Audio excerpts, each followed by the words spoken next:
Ser Podcast.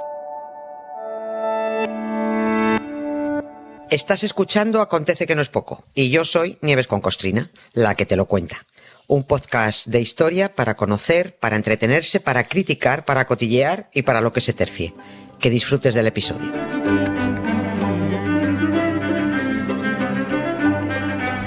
Hola Nieves. Hola Carla, buenas tardes, ¿cómo estás? ¿qué tal? Bien, buenas hombre. tardes. Bien, muy yo bien. también muy bien. Muy bien. Oye, la historia tiene, como cualquier territorio científico, un código de señales, ¿no? Sí, ¿no? Es así. Sí. Las matemáticas, por ejemplo, si buscas pistas de algo concreto, están los teoremas. En química se me ocurre que deben ser las fórmulas, ¿no? Si quieres estudiar algo concreto de la poesía, hemos estado hablando de poesía en la última hora, tendrás que guiarte por unos versos determinados, ¿no? Y en la historia, yo creo que una de las señales para situarte pues son las fechas. Las fechas. Dicen, banderín, pum. En España, por ejemplo, el 20N, que es este próximo domingo, pues es el día que murió Franco. 20 de noviembre de 1975. Vale, muy bien. Bueno, eso lo sabemos todo, ¿no?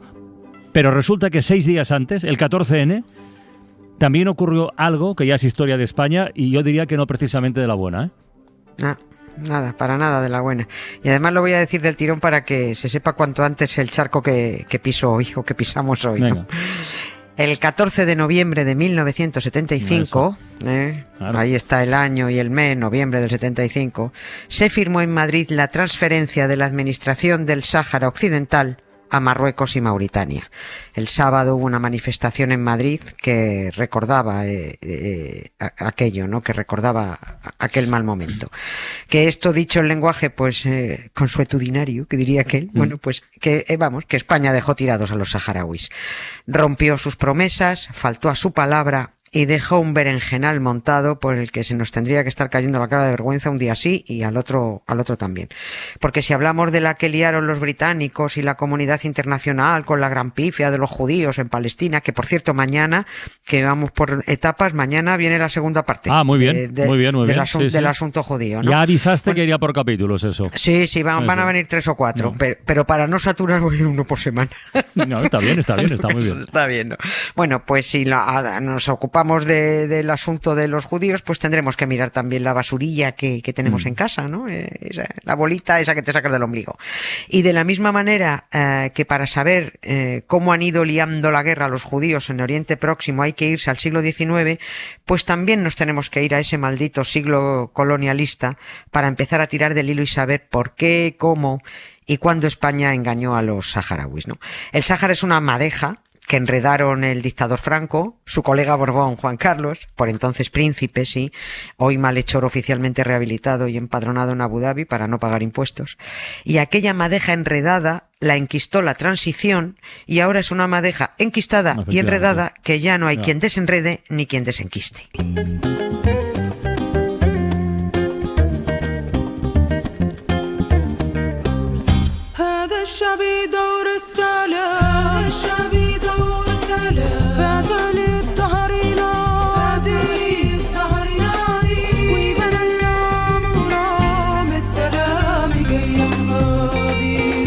Lo que decíamos antes de las fechas, a ver, lo primero, ¿desde cuándo hay presencia española en el Sáhara Occidental, Nieves?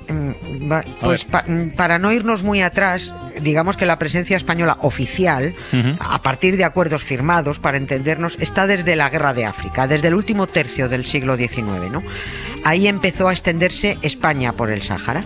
Pero cuando nos tomamos muy en serio que ese territorio tenía que ser español, muy español patriótico, es en 1934, cuando nos percatamos de que ahí debajo de las arenas del desierto, pues que había rentables recursos naturales. Hay cobre, hay metales raritos como el uranio, hay fosfatos, hay petróleo, pero a este interés en las riquezas minerales se unió un toque muy serio que nos dio Francia, porque resulta que algunos saharauis andaban atacando las colonias francesas por el norte de África y después de atacarlas, pues los muy cucos se volvían al desierto del Sáhara y se refugiaban.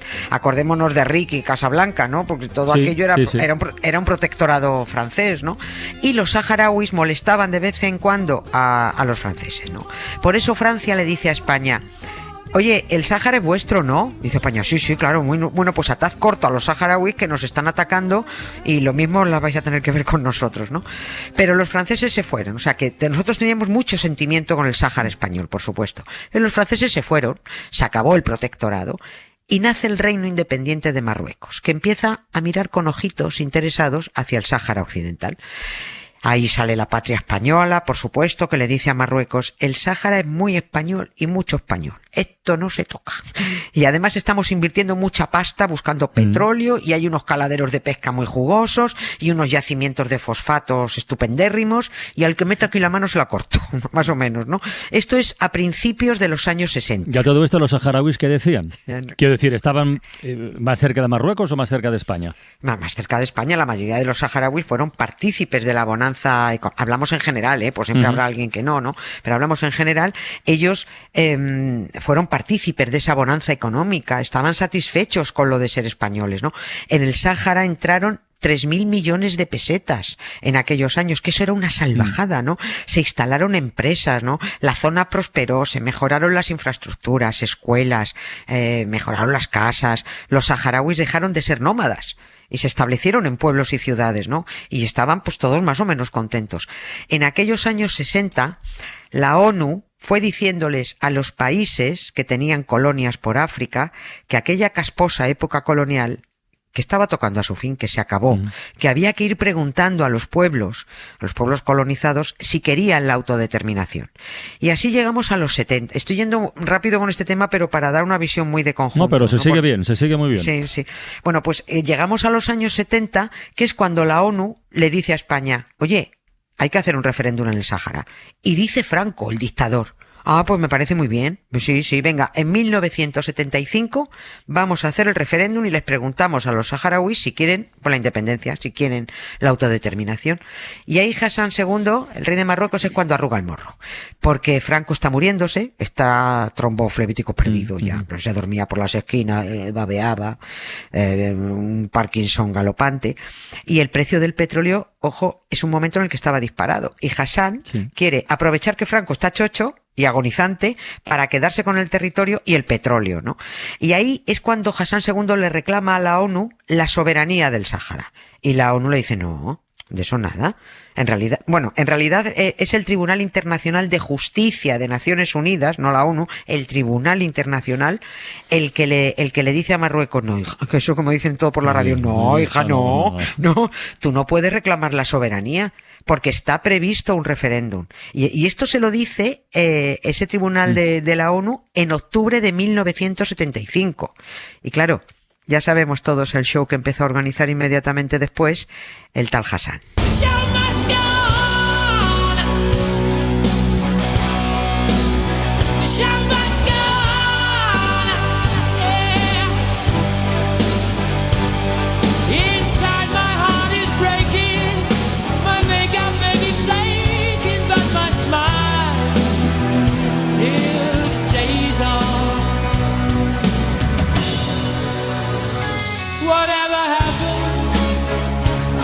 Bueno, para que no lo recuerde o que no lo sepa, lo que empezó a organizar por aquel entonces Hassan II fue el espectáculo de la Marcha Verde. Claro, madre mía.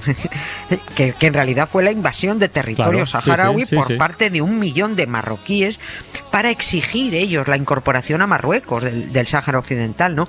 Pero todo ese show iba disfrazado de movimiento civil espontáneo, ya ves tú, Hassan, movimiento civil espontáneo. Y decían que no tenían otra intención que demostrar a los hermanos saharauis el cariño que les unía por la cultura y la historia común, ¿no? Pero claro, eso era una invasión en toda regla que frenaron porque pusieron un campo de minas ahí al norte, ¿no? La que se estaba organizando con la Marcha Verde se conoció a mediados de octubre, con Franco hecho ya una piltrafa, ¿no? Estaba tan piltrafa que el príncipe Juan Carlos tuvo que asumir la jefatura del Estado interina, ¿no? Esta vez ya entró él frotándose las manos porque ve agonizando a su papá político y ya ve el trono que está ahí mismo, ¿no? Y allá que se planta, fíjate, se plantó por sorpresa el principito en el Ayun, la capital saharaui, a primeros de noviembre, un domingo era, domingo 2 de noviembre. Se presentó vestido de militar, que eso siempre impresiona, pasó revista a las tropas, como diciendo, quedaros con mi cara que soy el próximo jefe, que me ha puesto papá Franco. Y dice Juancar en su discurso, He venido para daros la seguridad de que se hará cuanto sea necesario para que nuestro ejército conserve intacto su prestigio y el honor, siempre con el honor. España cumplirá sus compromisos. Deseamos proteger los legítimos derechos de la población civil saharaui, ya que nuestra misión en el mundo y nuestra historia nos lo exigen. El ejército español además quería, estaba defendiendo el Sáhara, ¿no? Dicho lo cual, el tío se subió a un avión y se volvió para España. O sea, que aterrizó, mintió como un bellaco y se volvió. 5 horas estuvo en el Aaiún. 4 días después, la Marcha Verde traspasó la frontera e invadió el Sáhara español. Y se sabía, ¿no? ¿Y qué pasaba mientras en España? Se preguntará alguien. Además de que se estuviera muriendo a chorros el bicho del dictador y su hijo adoptivo se estuviera tomando ya medidas para la corona. Pues que se estaba preparando la firma de los acuerdos de Madrid para dejar al pueblo saharaui más tirado que una colilla, ¿no? Tirado como si fuera un hueso por el que tuvieron que empezar a pegarse durante los siguientes 2 o 3 o 4 años Marruecos y Mauritania. Bueno, eso fue una cosa, pero no la única. No solo fue la guerra entre Marruecos y Mauritania, también ahí empezó la represión a la bestia de los saharauis. Madre mía, madre mía. Hubo un montón de muertos, ¿eh? Miles de muertos hubo en los siguientes años, miles. Las torturas en las comisarías, que España había dejado perfectamente construidas a los marroquíes, eran tremendas. Marruecos llegó a bombardear con napalm y fósforo blanco. Sí. Aquello fue...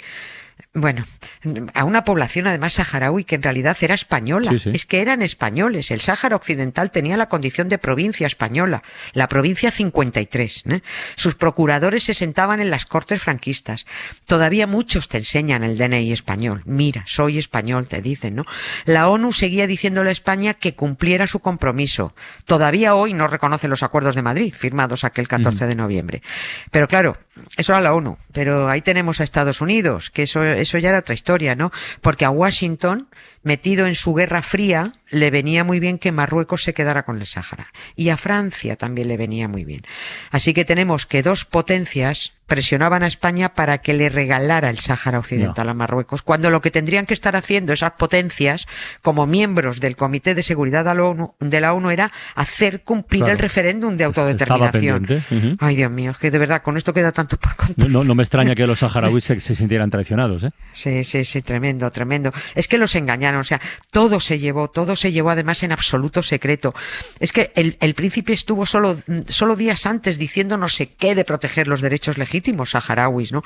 El mismo que durante los siguientes años luego se daba besitos con Hassan II, todos nos acordamos, ¿no? Y lo llamaba hermano, porque mi hermano Hassan, ¿no? Mientras los marroquíes torturaban a los saharauis. Todos los gobiernos de la democracia salen corriendo en dirección contraria cuando escuchan la palabra Sáhara, ¿no? Porque es que el Sáhara es otro de los asuntos que la transición dejó enquistar y dejó que se siguiera enmarañando. Yo no sé a quién me decía el otro día, a quién le oí decir que no se puede acabar con el franquismo porque es que el franquismo iba dentro de la transición, con la transición dentro iba el franquismo, ¿no? Por eso a Feijóo, fíjate, le salen esas cosas tan franquistas de que la memoria democrática es una pelea de abuelos. De verdad, qué insulto y qué escupitajo en la cara de millones de españoles por parte de Mr. Orwell 1984.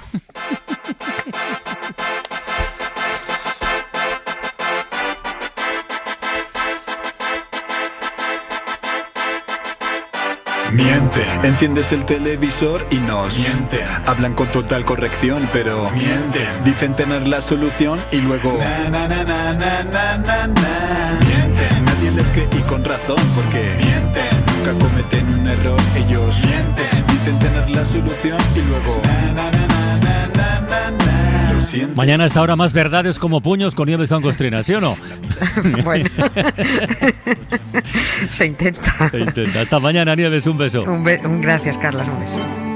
Para no perderte ningún episodio, síguenos en la aplicación o la web de la SER, Podium Podcast o tu plataforma de audio favorita.